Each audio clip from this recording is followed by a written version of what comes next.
Okay, so once done and the file has been downloaded, we need to check or verify the integrity of the file.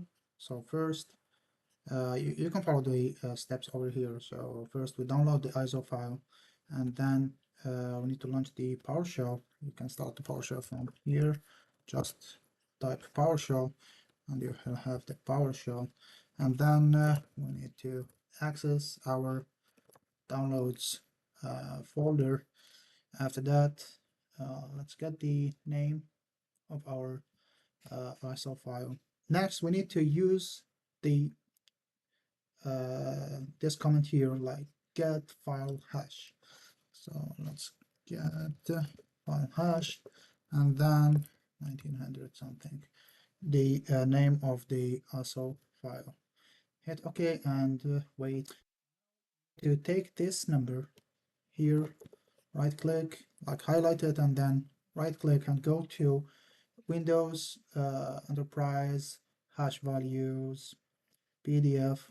Hit on it and you will have a PDF F and put your.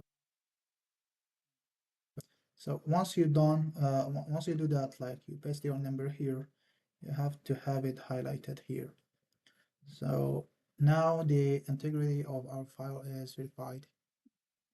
Similar to Windows 10, we have to go to get the evaluation version of the Windows Server 2022. So Windows Server 2022 evaluation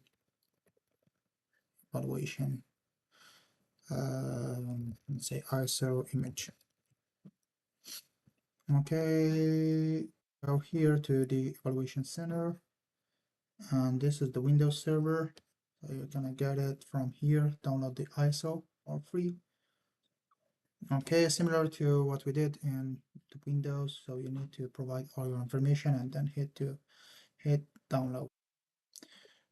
After you fill out all your information, so go and download the ISO image for the Windows Server 2022, the 64-bit edition.